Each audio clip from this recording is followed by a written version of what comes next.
Hi అండి. ఏంటి ఈ ఆకులు ముందేసి కూర్చున్నారు అనుకుంటున్నారా? ఏమీ లేదండి, ఈరోజు ఈ ఆకులతో అయితే ఒక హెల్దీ బ్రేక్ఫాస్ట్ రెసిపీ అయితే చేసి చూపిస్తాను చూడండి.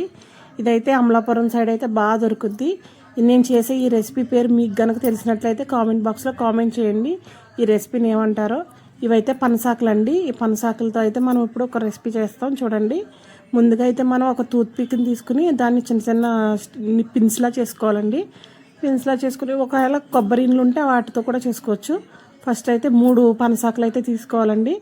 3 పనసాకులు తీసుకుని ఈ పిన్స్ యూస్ చేసి అవుట్ సైడ్కి బయటకు వచ్చేలాగా బయట సైడ్కి మాత్రమే పిన్ చేసుకోవాలి. అప్పుడే ఈజీగా రిమూవ్ చేసుకోవడానికి అవుతుంది.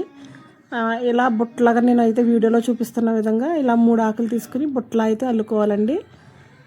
ఇదైతే చాలా ఈజీ అండి. అండ్ రెసిపీ కూడా ఈజీగానే ఉంటుంది, చాలా క్విక్గా అయిపోద్ది. ఈ ఆకులు అయితే ఉంటే చాలు, మనకి బుట్ట అల్లడం వస్తే చాలు, అంతేనండి. చాలా టేస్టీగా ఉంటాయి, చాలా హెల్దీ కూడా. మనం ఇలా బుట్టలు అల్లుకున్నాకండి, చూస్తున్నారు కదా, ఇలా హోల్స్ లేకుండా నీట్గా బుట్టలు అయితే అల్లుకోవాల్సి ఉంటుంది. ఇలా బుట్టలు అల్లుకున్నాక మనం ఇడ్లీ బ్యాటర్ ఉంటుంది కదండి, ఈ ఇడ్లీ బ్యాటర్ ఇందులో వేసి ఈ బుట్టల్లో వేసి మనం ఇడ్లీ ఏ విధంగా అయితే స్టీమ్ చేస్తామో అలాగే ఇడ్లీ పాత్రలో పెట్టి ఈ బుట్టలు పెట్టి వీటిని అయితే స్టీమ్ చేయాల్సి ఉంటుంది. ఒక 5 to 10 minutesలో అయితే ఈ రెసిపీ అయిపోతుందండి. ఇడ్లీ ఎలా అయితే మనం ఫుల్గా స్టీమ్ అయ్యేలా ఉంచుకుంటామో దీన్ని కూడా సేమ్ అలాగే ఉంచుకోవాలండి. అంతే, ఇలాగా మనకి అయితే చాలా టేస్టీగా ఉంటుంది, హెల్దీ కూడా అండి. సబ్స్క్రైబ్ చేసుకోండి, మర్చిపోకండి.